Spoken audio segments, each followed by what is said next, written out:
Gold, trusted gold buyers. మీరు తాకట్టు పెట్టిన బంగారాన్ని విడిపించి ఈ రోజు ఉన్న మార్కెట్ ధరకు కొనబడను.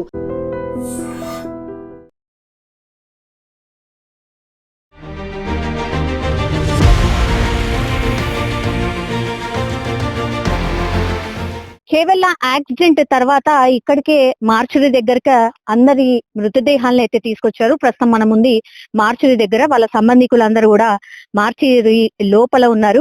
యాక్చువల్లీ చనిపోయింది ఎవరు అనంటే సుమిత్, ఆయన వినయ్ కుమార్ కి సంబంధించిన అంటే వాళ్ళ ఫాదర్ నేమ్. ఆయనకి కేవలం 20 సంవత్సరాలు మాత్రమే. ఆయన BBA చదువుతున్నాడు. ఇక నిఖిల్, ఆయన పాపం ఫాదర్ కూడా లేడు అతనికి, ఆయనకు కూడా 20 years, BBA ఫైనల్ ఇయర్ చదువుతున్నాడు.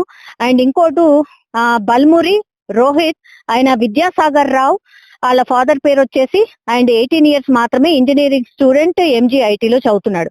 అండ్ ఇంకొకళ్ళు దేవల సూర్యతేజ, అరుణ్ కుమార్, వాళ్ళ ఫాదర్ పేరు వచ్చేసి ఆయనకు కేవలం 20 సంవత్సరాలు మాత్రమే, ఆయన BBA సెకండ్ ఇయర్ చదువుతున్నారు. యాక్చువల్లీ ఈ ఇందులో మొత్తంగా చూస్తే గనక సుమిత్ బర్త్డే నిన్న, సుమిత్ బర్త్డే కోసమని అందరూ పార్టీ చేసుకోవడానికని వెళ్ళిన తర్వాత ఈ ఇన్సిడెంట్ అయితే జరిగినట్టుగా కూడా చెప్తున్నారు.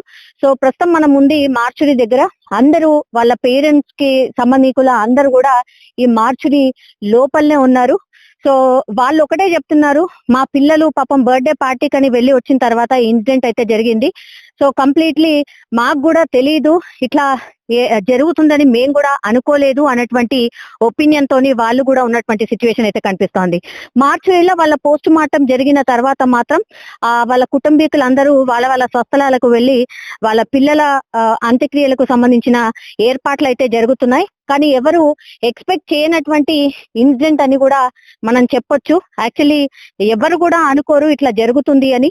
వాళ్ళ పేరెంట్స్ అయితే కన్నీరు మున్నీరుగా విలిపిస్తున్నటువంటి సిచ్యువేషన్. ఒకరికైతే ఫాదర్ లేరు, వాళ్ళ మదర్ మాత్రం నేను కరోనా టైంలో మా హస్బెండ్ ని కోల్పోయాను, ఇప్పుడేమో నేను నా కొడుకుని కోల్పోవాల్సి వస్తుందని నేను ఎప్పుడు కూడా అనుకోలేదు అన్నటువంటి మాట చెప్తున్నారు.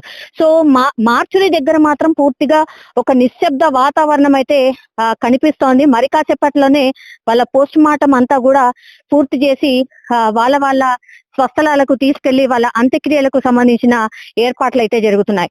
ప్రాథమికంగా ఇప్పుడైతే వాళ్ళు చెప్తున్నటువంటి మాట ఏంటి అని అంటే, ఇప్పుడు మాకున్న ఇన్ఫర్మేషన్ ప్రకారం అయితే వాళ్ళ పోస్ట్ మార్టం రిపోర్ట్ అంతటినీ కూడా ల్యాబ్ కి పంపించాం. సో వాళ్ళందరూ కూడా ఒక నిర్ధారణకు వచ్చేది ఎప్పుడు అని అంటే, అసలు ఈ ఇన్సిడెంట్ లో ఏం జరుగుతుంది, ఏమై ఉంటుంది, స్పీడా లేకపోతే మద్యం మత్తులో డ్రైవ్ చేసి ఉన్నారా, ఏమై ఉంటుంది అనేది కూడా పూర్తిగా తెలిసే అవకాశం అయితే ఉంటుంది.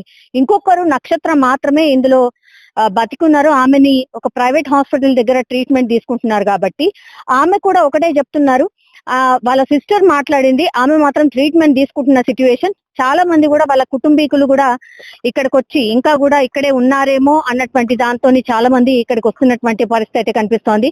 కానీ అత్యంత బాధాకరం, ఎవరు కూడా ఎక్స్పెక్ట్ చెయ్యలేదు ఇట్లా జరుగుతుంది అనేసి. సో ఈ మార్చురీ లోపలనే ఈ 4 మృతదేహాలకు సంబంధించిన వాళ్ళందరూ కూడా లోపలికి వెళ్లారు. ఆ మృతదేహాల్ని అత్యంత బాధాకరమైనటువంటి సిచ్యువేషన్ లో వాళ్ళ స్వస్థలాలకు తీసుకువెళ్లే ఏర్పాట్లు అయితే చేస్తున్న సిచ్యువేషన్ అయితే కనిపిస్తోంది. కేవలం మార్చురీ దగ్గర ఉన్నటువంటి పరిస్థితి అయితే ఇది.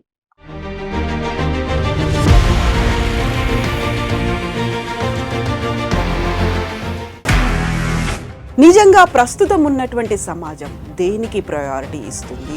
ఆర్థిక సంబంధాల చుట్టూ మాత్రమే తిరుగుతుంది. మళ్ళీ ఎన్నికలంగానే చాలా విరక్తి కలుగుతుంది. మంచి అనిపిస్తుంది కదా, లేడీస్ కూడా ఛాలెంజింగ్ జాబ్స్ చేసినప్పుడు చాలా బాగుంటది. ట్రాఫిక్ అసిస్టెంట్స్ గా నియమించిన ట్రాన్స్జెండర్స్ అందరితో సాల్యూట్ చేయించుకుంటున్నారు. ఫుడ్ డెలివరీ ఇవ్వటానికి వెళ్ళినటువంటి డెలివరీ బాయ్ అనిల్ పై కళ్ళ ముందు